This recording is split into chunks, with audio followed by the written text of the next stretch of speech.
Hi guys, this week we're going to talk about particular word use and then also why sometimes it isn't that important. But first, let's start with the important stuff. Thank you to everyone who gave thumbs up in the last video and made comments and things like that. It was fantastic. And remember, a thumbs up is good for you and for me because it lets YouTube know what you like, as in screenwriting and creative art stuff, and they'll show you more channels on these sorts of topics. But let's get started.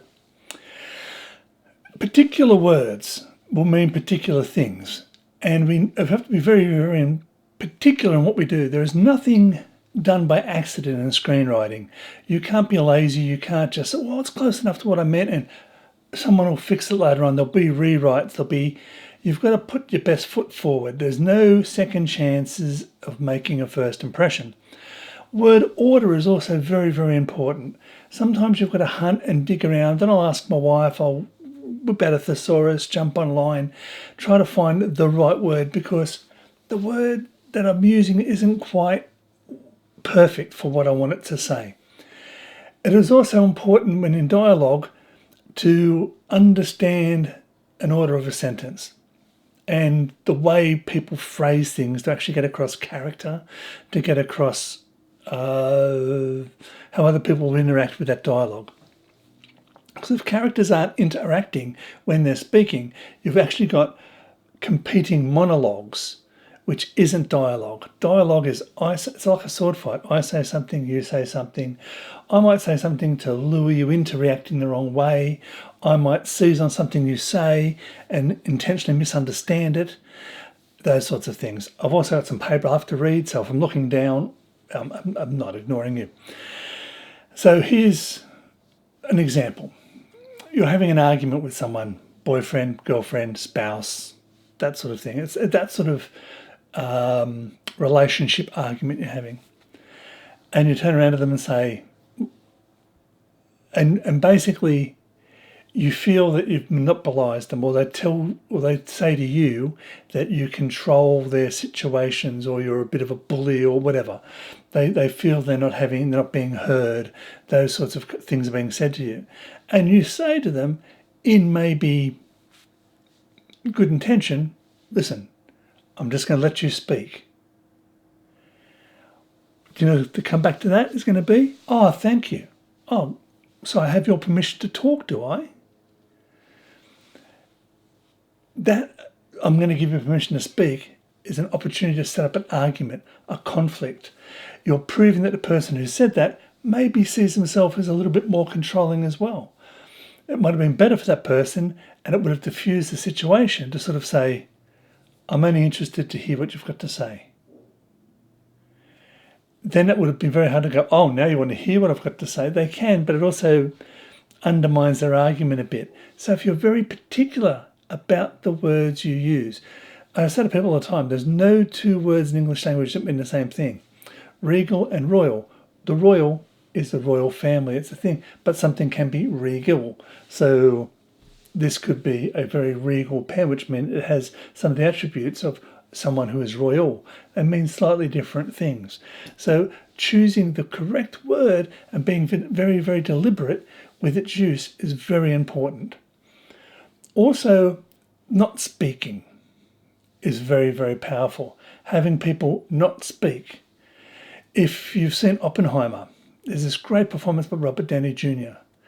When the guys walk in and they look at him and he doesn't sort of go off his head, you can just tell he's so angry and disappointed and betrayed and everything. And he just says to them, I didn't get my appointment, did I?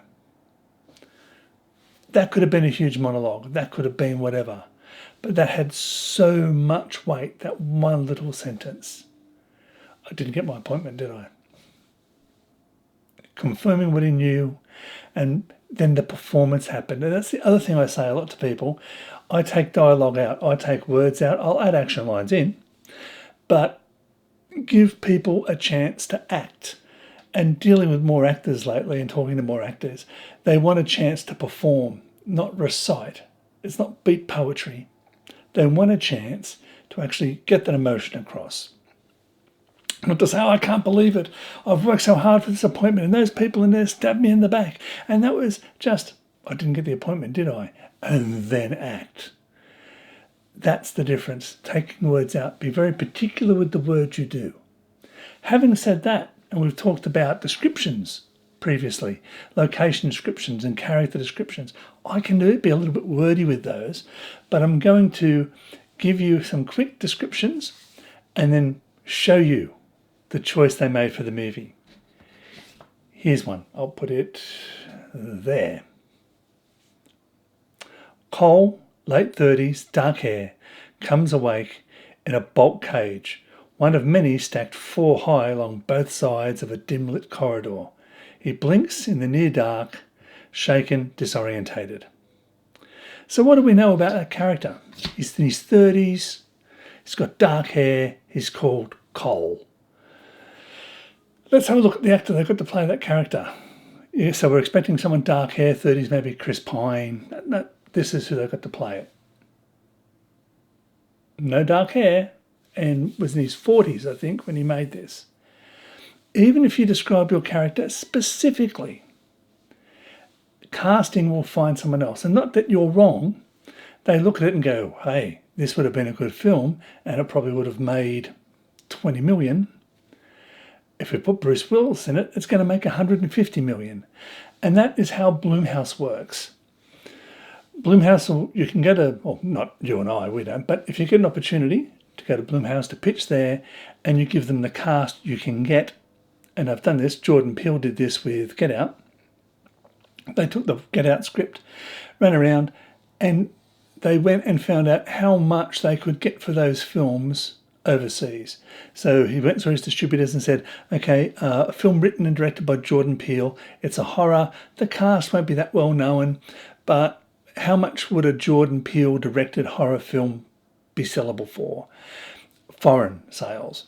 And they were told $15 million. So he went back to Jordan and said, you've got $5 million to make the movie. He spends 5, he spends another 5 on marketing or whatever. He's got a little guaranteed $5 million profit. And then whatever happens domestically, he keeps. He's recouped his money with foreign sales. So that's why they put John McClane, Bruce Willis, into 12 Monkeys. Here's another one. Cole,